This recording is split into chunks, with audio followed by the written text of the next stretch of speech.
Since the series began, we've been gifted with plenty of event-only legendary Pokemon known as Mythical Pokemon. From Generation 1's Mew to the recently announced Zarude to tie in with the upcoming Pokemon Coco movie, there's been a wealth of interesting creatures brought into the games through external methods. Today, we look back on them, why they were so great, and how they've been starting to drop off ever since the earliest days of the series.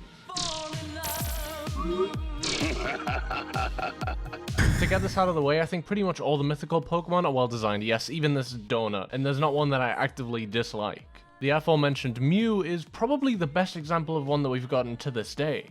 One that ties itself into the lore of the region, Team Rocket, Mr. Fuji, Blaine, Mewtwo, and everything else in between. Its word-of-mouth legendary status made it feel larger than life, despite being so small and cute. It had a leading role in one of Japan's most influential pieces of 90s culture in the Western world at the height of Pokemania with the first movie, and has very, very unfortunately been the basis of which nearly every mythical has pulled from ever since. I don't mean to discredit any of the mythical Pokemon post-Kanto, but holy shit, is it plainly obvious that they tried to hit the same beats with future mythicals as they did with Mew, despite having what feels like such a limited understanding on why Mew worked.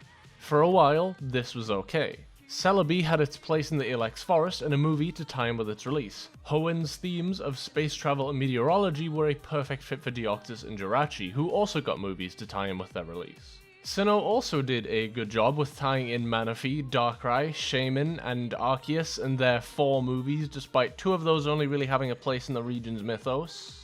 Well, at least the Manaphy event with Pokemon Ranger was good, right? I know that it just kind of exists, but I appreciated what they tried to do with implementing the spin-off games into a main series title. Unova brought us Victini, Keldeo, Meloetta, and Genesect. I guess Victini has its own battle arena. Keldeo was taught how to fight by 3 existing legendaries, and Genesect was experimented on and revived by Team Plasma. Again, I like these Pokemon, but that's like one that I'm supposed to care about. Like, where did Meloetta come from, and what does it have to do with the Unova region? At least Keldeo and Genesect also got movie tie-ins that I'm sure were completely needed and didn't take away from movies that existed for Kyurem and Mega Mewtwo Y respectively. Or maybe it's the other way around, I don't know. Well, at least in X and Y we got a Diancie, a Pokemon that's kinda sorta related to Carbink, which also exists in a movie that has Xerneas and Yveltal. Hoopa at least got a movie all to itself, but its only in-game lore has some shit to do with Omega Ruby and Alpha Sapphire's post-game. What does this even have to do with the region anymore? It's like a genie in a lamp kind of deal that none of the Generation 6 games actually explained or had anything to do with. Volcanion is, Also Magearna was there too, I guess. The Gen 7 mythicals are especially egregious for existing to be in movies where they don't belong. Marshadow, despite having a design that actually kinda works for Alola considering its origins, was just dropped in a retelling of the anime's first episode with no rhyme or reason. Zeraora was tossed into the Power of Us, a character-driven plot with multiple people as the focus that is really about Lugia in terms of having a legendary Pokemon at the center of the story. It's clear as day to see why priorities have shifted from this to this, and I wouldn't even know where to place the blame, which really isn't important. Mainly because I understand that all these different aspects of the series must be difficult to collectively manage due to it being passed through so many hands. Again, I don't hate any of these Pokemon, but it's clear as day to see why they've dwindled in their individuality in recent years. Granted, there's absolutely no reason as to why Mythical Pokemon's journey from having its design greenlit to its official release shouldn't be roadmapped in some way to accommodate for all sides of the brand. In an attempt to desperately try and recreate Mew's success through its shared media representation and mass appeal, they've only created a status quo of legendary Pokemon that feel factory produced above all else.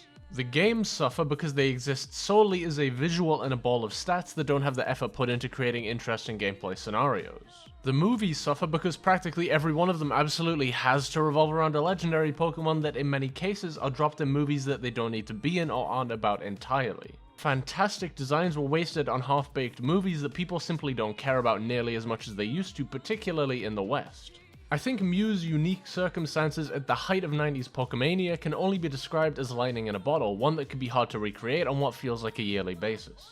Despite this, there's one mythical Pokemon that I think manages to rise above the rest and stand on its own as a truly well-designed legendary with an intriguing build-up, interesting implementation, and most importantly, a unique concept. Let's go back all the way to September 2018, where data miners found a random Pokemon hidden away in an update for Pokemon Go. The model was bizarrely labeled as a Kecleon, and considering the circumstances, people were ready to riot at the fact that Niantic may have inadvertently leaked a crucial part of the next generation of Pokemon. Following the massive intrigue behind this unnamed Pokemon, people thought it was over until Chikorita Community Day, where it began showing up in-game with, again, no name.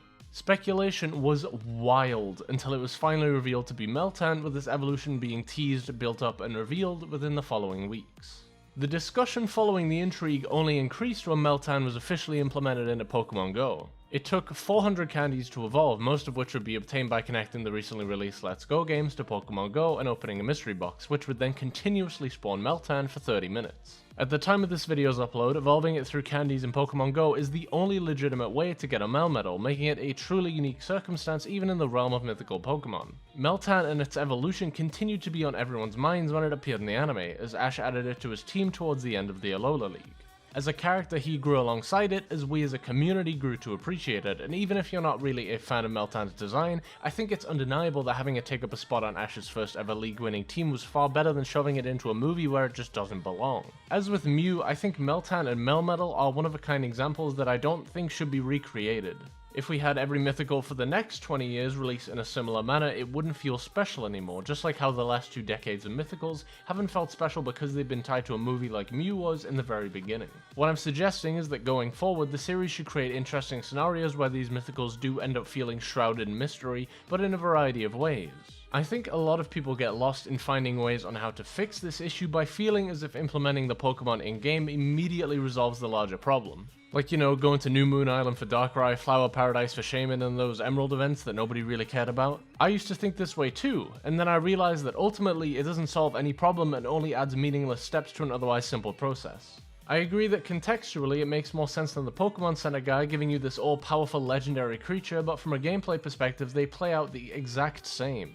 People cite the Gen 4 events as being the best in the series because you actually have to catch the Pokemon, but they fail to consider the context surrounding those events. Notice anything that other legendaries like Rayquaza, Giratina, and Heatran have in common? It's that the challenge comes from catching them within the circumstances of their existence. Rayquaza in Pokemon Emerald isn't difficult to catch because of the fact that I have to catch him, it's that he's absurdly strong when compared to my team at that point in the game, and that I had to go through a whole ass dungeon just to get him, and this is disregarding how Pokemon's save system lets me try again until he eventually stays in the ball. With Darkrai or Arceus, you get none of that. You get to fight them post-game in almost every circumstance, within a controlled environment using your endgame team, which should outscale them to some extent. You can come fully prepared and you know what you're getting yourself into. It boils the experience down into a matter of time, and not a case of going through a tough dungeon and barely making it to the legendary Pokemon alive, more often than not with a team bogged down by forced HMs.